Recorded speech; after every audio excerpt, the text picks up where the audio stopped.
दरियाओं का पानी पी जाते और हस्ती बस्तियों को ऐसे वीरान करते जैसे वहां कभी कोई बसता ही ना हो। न कोई तलवार उनको रोक सकती थी, न कोई दरवाज़ा। इस कौम का खौफ इतना ज़्यादा था कि उन्होंने जुल्करनैन के सामने अपनी सारी दौलत रख दी। उन्होंने कहा, ए जुल्करनैन, हम आपको खिराज देंगे, सोना देंगे, माल देंगे, बस हमारे और उनके दरमियान कोई रुकावट, कोई दीवार बना दीजिए। मगर जुल्करनैन कोई आम दुनियावी बादशाह नहीं थे। उन्हें माल की हवस नहीं थी। उन्होंने इस सोने और चांदी की तरफ देखा और एक तारीखी जुमला कहा, जो ताकत और इख्तियार मेरे रब ने मुझे दिया है वो तुम्हारे माल से बेहतर है।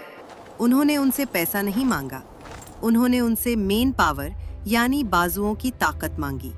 उन्होंने कहा, तुम बस अपनी जिस्मानी कुव्वत से मेरी मदद करो, मैं तुम्हारे और उनके दरमियान एक ऐसी मजबूत दीवार बना दूंगा जिसे वो कभी उबूर न कर सकेंगे। फिर शुरू हुआ इंसानी तारीख का सबसे बड़ा और अनोखा इंजीनियरिंग प्रोजेक्ट।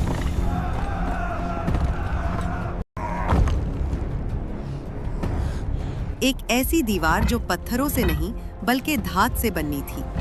जुल्करनैन ने हुक्म दिया, लोहे के बड़े बड़े टुकड़े लाओ। लोगों ने कानों से लोहा निकाला, उसे बड़े बड़े ब्लॉक्स की शक्ल दी और लाना शुरू किया। उन लोहे के टुकड़ों को उन दो पहाड़ों के दरमियान चुना गया, एक के ऊपर एक, यहाँ तक कि वो दीवार दोनों पहाड़ों की चोटियों के बराबर ऊंची हो गई।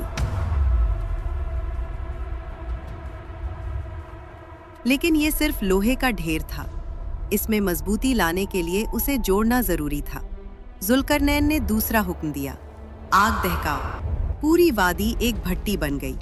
हजारों लोग धोकनियां लेकर खड़े हो गए और उस लोहे की दीवार के गिर्द आग जला दी गई। वो आग फूंकते रहे, यहाँ तक कि वो टन्नों वजनी लोहा आग की तरह सुर्ख हो गया। लोहा और आग एक हो गए। और फिर जुल्करनैन ने वो साइंस इस्तेमाल की जो उस जमाने में किसी के वहमो गुमान में भी न थी। उन्होंने कहा, लाओ मेरे पास पिघला हुआ तांबा। पिघला हुआ तांबा उस सुर्ख गरम लोहे के ऊपर इंडेला गया। केमिस्ट्री का उसूल है कि जब लोहे और तांबे को मिलाया जाए तो एक ऐसी धात वजूद में आती है जो लोहे से कई गुना ज्यादा सख्त होती है और जिसे जंग नहीं लगता। तांबे ने लोहे के मसामों को भर दिया और उसे एक ठोस वजूद बना दिया। जब धुआं छटा तो मंजर हैरान कुन था।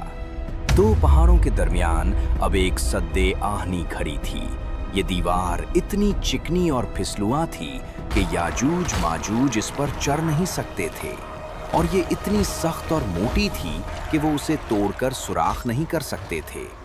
इस दीवार के उस पार याजूज और माजूज चीखते रहे, दीवार को खिंचते रहे, मगर वो कैद हो चुके थे। वादी के लोगों ने सिख का सांस लिया। उनकी जान, उनका माल, उनकी इज्जत अब महफूज थी। मगर जुल्करनैन, उन्होंने अपनी इस शाहकार कारीगरी पर फख्र नहीं किया। उन्होंने अपना नाम दीवार पर नहीं लिखवाया। उन्होंने आसमान की तरफ देखा और आजिज़ी से कहा, हादा रहमतुम मिर रब्बी।